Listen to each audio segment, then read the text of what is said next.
So there's this story about a woman that I got to learn about, and she had a really horrible, gory, like ill type of past. The type of life she lived, like all the people who wanted a person to sleep with knew that she was high priced, she was available, all the high class people in society, governors, senators, she did all the positions, like she was a pro expert. And she's somebody who had, at the point, given up on marriage or relationships or whatever. So she was just living her life and doing her thing. It was a way of life for her and not just a job. And so eventually, her story ended well, but I'm not just ending in her own story. Her daughter-in-law also had a past. So she ended up marrying into royalty. So imagine, the president of Nigeria's son just got married last month. Imagine if the girl had a bad past. Imagine the kind of scandal that it could have caused. But it didn't stop the fact that that woman's destiny was tied to a royal family, a mighty man, right? And so she got married and had a son. And this particular son got married to somebody. This person's own is even worse. She had been married before. So she's even used, legitimately used. At least the mother of the groom was used, but it was by her permission. But the wife of her son was legitimately used. And I feel like part of the reason why he was even able to get married to her is because his mom had gotten a chance. So it was easy for her to give that lady a chance. Well, the story I'm telling you is about Rahab, the harlot in the Bible, and Ruth. So Rahab got married to somebody called Salmon, and he was the father of Boaz, the husband of Ruth. So you see, these two ladies had a past that was very dirty, but they ended up with royalty. And what's amazing about them is that eventually they were part of the bloodline of Jesus. Salmon gave birth to Boaz, and Boaz to Obed, and Obed to Jesse, and Jesse to David, all the way down to Jesus. These people who had broken past, who didn't think anything good of themselves. Well, can you guess what the episode today is about? How to attract the right person, regardless of what your past is, regardless of what your story is. How to attract the right man for you. Hello everyone, welcome to my channel. My name is Lade Olabi, and I want to thank you for stopping by the channel today. If you're a first-time subscriber, you're very much welcome. So this is Faith Friday, and we're doing a series currently on wife in waiting. This series is based off of the scripture, Proverbs 18:22, that says, "He who finds a wife finds a good thing." So you're a wife before you're found, because what that man is looking for is a wife. The story I told in my introduction about Rahab and Ruth is found in Matthew chapter 1, verse 5. That genealogy, that's time where, you can see the lineage to Jesus. You see it there. And their names were mentioned. Rahab, the harlot, and Ruth, the person who had lost her husband, and God gave her a second chance. On today's episode of Faith Friday, we're going to be talking about how to attract the right person for you. The right person for you. Like I like to do on Faith Friday episodes, I like to define the term. And the main term in today's topic is the word attract. What does it mean to attract? I checked the dictionary, and it's defined as to cause something to come to a place. To cause something to come to a place. So it can be a natural attraction, or it can be kayamata, hypnotism, all those kind of things, jazz. But that's not what we're talking about. We're talking about natural attraction. How can you cause the right person, the right type, the right caliber, the right social strata? The example I told you in the beginning, these women they had no blood of royalty in them, but they now became people who were in the lineage of Jesus, which is so beautiful. And that's facts. As a believer, if you can see that in the Bible, and maybe you're not from an influential family, or you're not from the type of family you want to marry into, but you just desire that you marry a king man, like I like to call them, somebody who is a master at what they do, somebody who would become a man of influence and honor, not necessarily famous, but a man of influence and honor. And you just really desire, but you're thinking, oh my God, my background or my this or my that or my that. You have that example in the Bible and the Bible is our standard, yeah? So if it's possible for them, it's possible for you. Why is it important? Why is it important that you attract the right people? The first thing I want to say is that you need to be the right person first. So there are different categories of right. There's right crawling, right standing, right flying, right? Let me explain what I mean. So if you, and I think for the first part of Wife in Waiting, I've been able to establish a lot of things that really deal directly with you. That's the wife, you. A lot of things that deal with dealing with yourself, finding your purpose, knowing what you want, your identity, and all of those things. So, are you the right person? And see, in marriage, there's no wrong person. Once you have married, you have become right for each other. As a lady, I said crawling. So if, for instance, you make yourself available, easily accessible, cheap, right?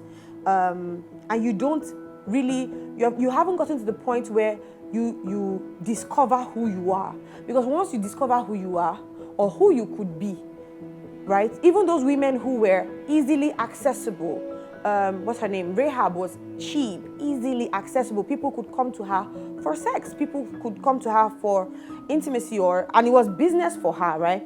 But then she ended up in a royal family. So I'm sure she must have gone through a period in her life where she discovered who she was. And see, when you discover who you are, you will now know whether, okay, I'm no longer interested in attracting ants. There are men that are ant men because the women are sugar women. Sugar attracts ants. Remember, the word means to cause something to come. Ants, men. Men that are crawling. Men that don't have an identity. Men that don't know where they are going. The ant is a beautiful creature. I'm not trying to abuse the ant, but just the whole idea of crawling and on the floor, and there's no direction, there's no light, there's no illumination, right? So, and there are also king men. You can't marry a king man if you are not a queen woman. And what determines whether or not you're a queen woman? It's not your background, it's not where you were born, whether you're an American citizen or you're from the UAR, United African Republic. Yeah. So it doesn't really matter where you're from, right?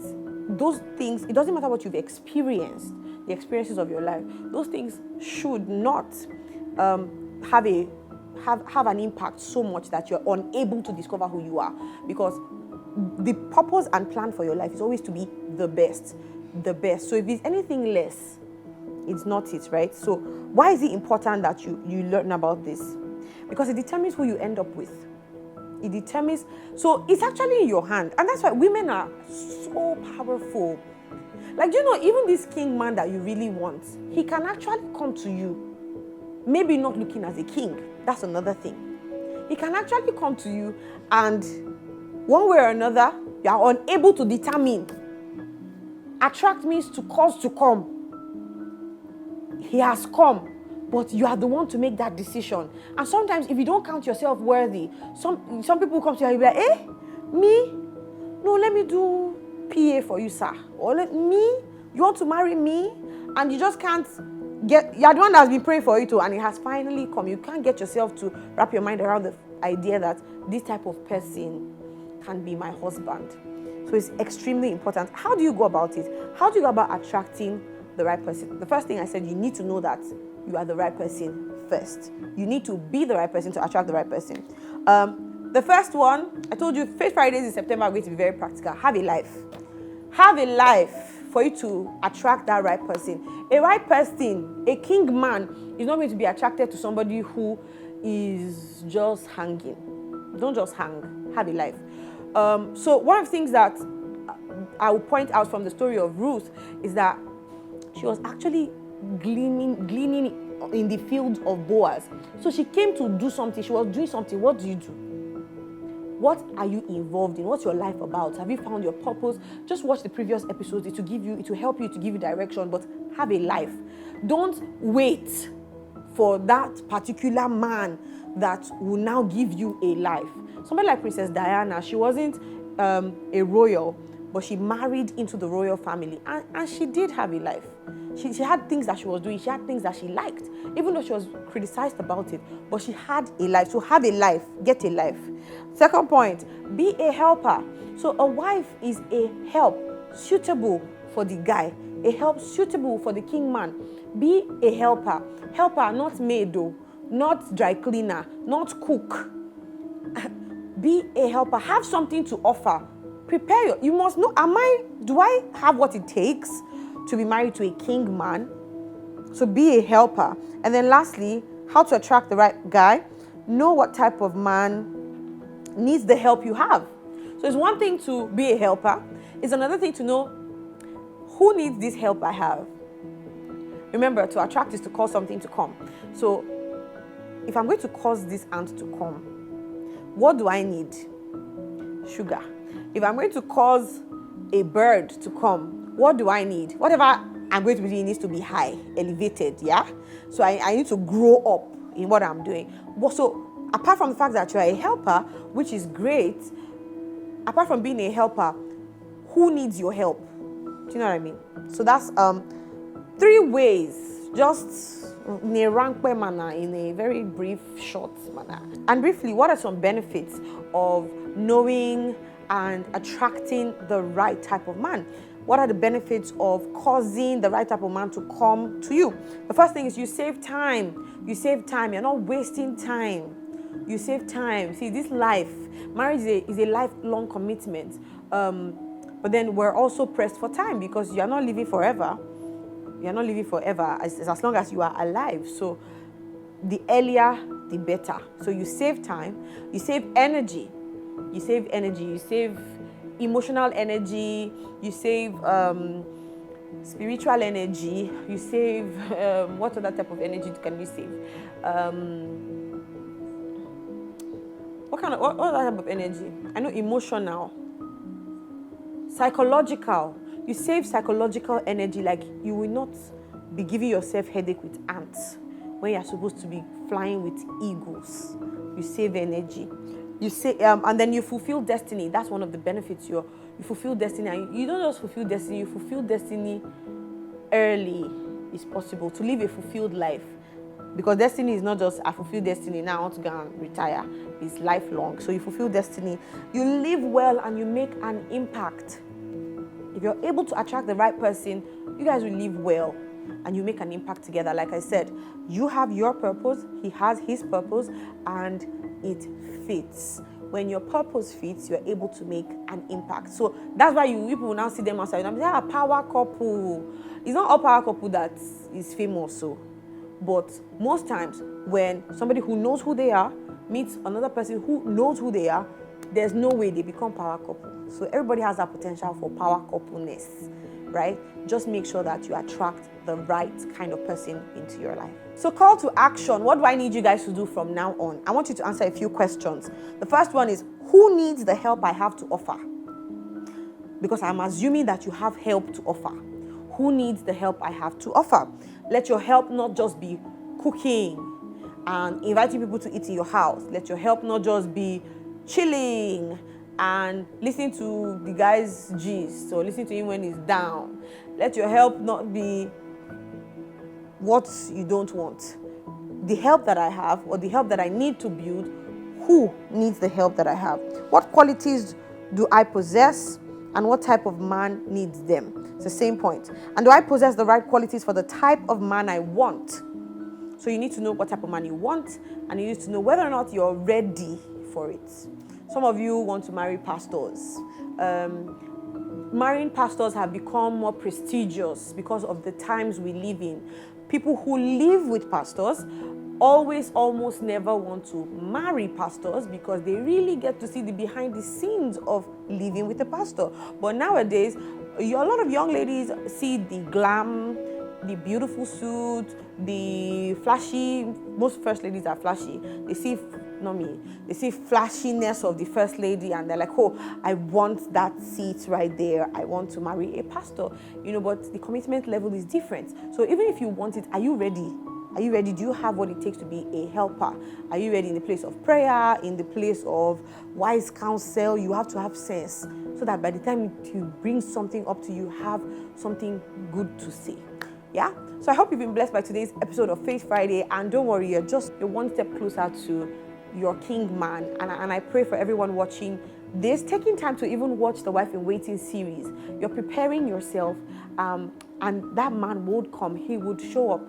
2021 is not over until it's over. I love you all so much. You can reach out to me. My email will be on the screen, and follow me on social media platforms. My handle will be on the screen as well. I'd like for you guys to suggest topics. So ask me questions and I'll address them in the videos. If it's very personal, then I would just respond to your email. But I want you to ask me questions about maybe being married to a pastor if you're just curious, or if you want to get married to a pastor, if you want to know some things that nobody ever comes on the altar to say, we're dealing with this, I can tell you. So you can ask me questions. I'm going to plan to shoot that for maybe the month of October. So I'm going to be looking forward to your questions. Until next time, don't forget to be the best version of you. Bye.